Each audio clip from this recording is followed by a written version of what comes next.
What is up, guys? It is Mitch or Deity. Today we're going to be looking at the two new characters, Witch of the Mirror Tenebria, which I've already looked at, but I have not looked at Hwayoung yet. So, Witch of the Mirror Tenebria is by far the best design. I'm so excited she's coming to the game in terms of character design, but in terms of skill kit design, she's a little bit strange. So her base stats are going to be 120. She's going to be an opener style character.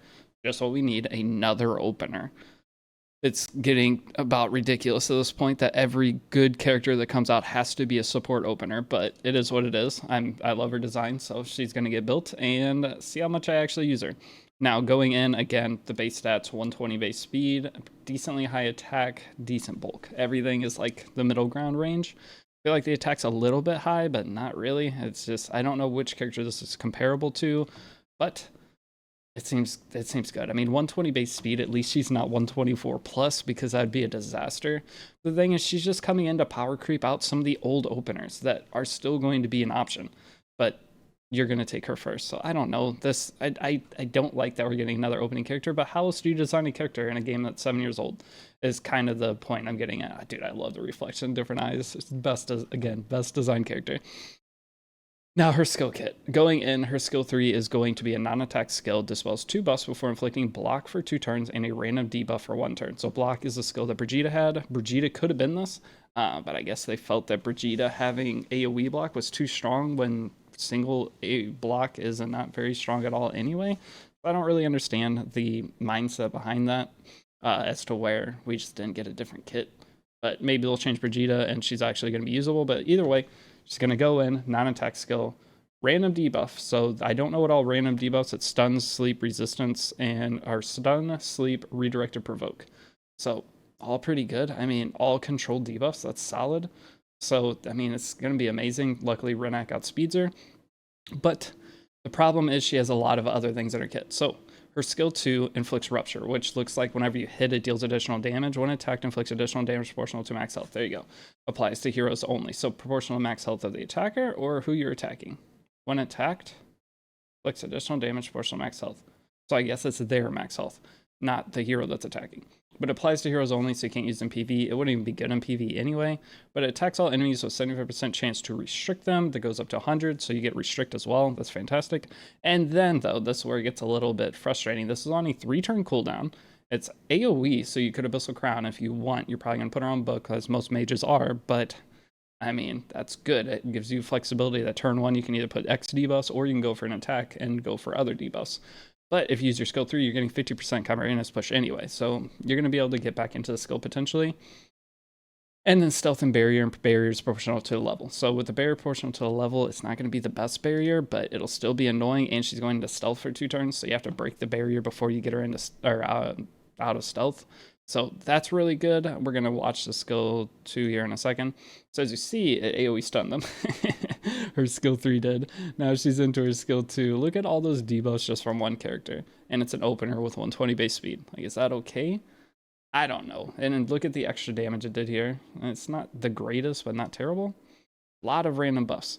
Debuffs. So now the skill 1. This is where having book on her could be pretty good because you can soul burn for 20 to get an extra turn. She has a random debuff. It's a single target attack and it brings your ally with the high stack. So she's just like an almost power crept Politis at this point, but Politis is still potentially, I don't know. I don't feel like she's better than a lot of the characters we already have. Like ML Luna puts Seal on, so you can't rip into Selene and you can't rip, or you can rip into Selene and you can rip into Politis, but block, it's a self-cleanse on Selene, so it wouldn't stop Selene from going. So it feels like there's still a lot more counters to her than the other characters, and Politis just has a passive that has good viability. So I don't know. As an opening character, there's already so many openers that no matter who you ban, you're still going to be fighting other openers. So I don't know. I don't think she's like as bad as some of the other ones that have come out, but she's still super, super annoying. This is the best way to put it. So going in, the skill 1, though, what I was saying, though, is you can use your skill 3, get 50% Chimeranus boost, soul burn your skill 1, and then skill 2. So you're going to get all those debuffs, a dual attack with the highest attack character, and then slam more debuffs, and then go into stealth after. That's really strong. Or you could save it to try to rotate back into your skill 2 faster. So book is definitely a viable option. And then I don't know what else I would do. Abyssal Crown just for the skill 2 gives you an AoE chance to just wreck, but so does skill 3. But skill 3, if they have Selene, then you would just rip skill 2 anyway and not have to worry about it. and it might end up being better. Either way, it's really strong. So this video, I do need to add a raid advertisement in here before we get into the next character. I have to do so many of these a month, so quick 30-second raid ad. If you ever want to support me, this is the best way to do it, is just download the game. So I'm going to play that, and then we're going to come back, and then we are going to check out the new Hwayoung, which I have not looked at yet. So I'll be back in just a second. Now's your chance to become part of my team by clicking my link in the description to get the free Legendary Alanaril, as well as Vergus, Tagore, and Deacon Armstrong as you level up. Here's how to do it. Log out of Play and Play on your PC and uninstall. Then click the link in the description and register using a new email address. From there, launch raid, complete the tutorial, then go to your mailbox and claim your first champ. Lastly, use the promo code Desert Queen to get the insane Void Legendary Tawanarik for free on top of all those other free champions. That's all you need to do to get these awesome free champs. So click my link in the description now before it expires. Okay, so here we go. Again, if you download, thank you. It does help me out a lot. I just moved, so I could use any extra support right now. But now going in, I have not looked at her kit, but this is the Summer Hwayoung, which is actually cool that we're getting an extra version of her. I really did not expect this. Her overall design, pretty good too. I still think Tenebria you cannot compete with, but they've got some pretty degen characters coming, especially with the preview. They like made it full on, like said like 50 times, so I'm sorry about that, but I don't even know what game it's comparable to. Like, I'm thinking Azure Lane, but like those kind of games is what this is somewhat leaning toward. Like that character, it had the same thing. The new character, Argent, I think was her name. I don't know. I don't care for it too much because that's not what I play Epic 7 for. I actually have my own degen games I play for that specific thing, but I don't know. Maybe it's mixing all the games into one to where I can drop the other game potentially. We'll see. But going in, so she is going to be a thief with the really high attack, decent speed, and some crit rate bonus with effectiveness bonus. So that kind of gives away your kit. She's a Leo. That's the same as Arbiter Vildred, right? So Vildred, Arbiter Vildred, whatever. They're going to be the same overall stats as that. Now, her skill 2 is a passive. After ally uses a non-attack skill, activate Swallow Kick on the enemy with the highest defense. That sounds awesome, actually. That sounds really cool. After an ally uses a non-attack skill, so any opener. Kind of cool. Swallow Kick. After granting increased attack to the caster for 2 turns, attacks by enemy by leaping forward, increase cover in its caster by 20%. She has decent base speed, 116 isn't bad. Penetrates target's defense by 50% when caster is granted vigor, grants an extra turn. I mean, you could see Lilius with her, I guess. Are they trying to bring back C. Lilius? I don't know, that's weird. Who else gives vigor buff? There's somebody I'm forgetting that's super important that gives vigor buff, but we're going to go on. Okay, but either way, you can get the extra turn, so you can like force cut turn over somebody, which isn't terrible. I don't know what her damage is going to look like. I would like to see the skill. It's taking forever to read this, so I'm going to skip ahead till they're done reading it. And she goes in after not. Who to use the non-attack skill, though? Is my question. Okay, well, I guess it was nobody. Okay, I don't know who used the non-attack skill there. But now skill 3 attacks all... Wait, it's when an ally uses the non-attack skill, correct? Yeah, when an ally uses the non-attack, so it's not when the enemy does. Okay, well, I mean, that's cool either way. It's something, it's a Celine, but for your own team, which is pretty cool. Adds something to the game that wasn't already there, at least. Okay, so now attacks, I mean, we had Ida and characters that would push and get certain things, but an attack off of it's pretty cool. Now, attack all enemies with a water scooter. And water scooter, why is it not jet ski? Water scooter. Increases cover in its ally in the back row by 50%, not bad, so you can use her as like a pseudo push as well. So she's a support style on top of potential damage dealer. Not the worst. What was her damage that she did here? Let's see. Into an Runka that has a barrier first. Pretty decent damage.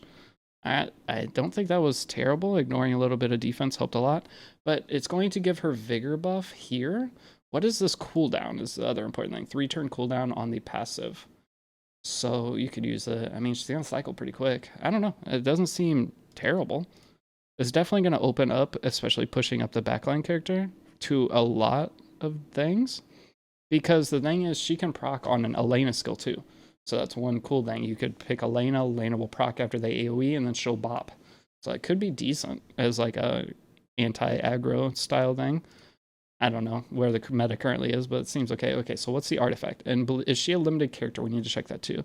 But increase attack by 10% when attacking with the target is not a leader boss monster. 50% chance to ignore damage sharing effects on a thief artifact. This artifact is banger. Oh my god, she's not limited either. It doesn't say limited artifact anyway.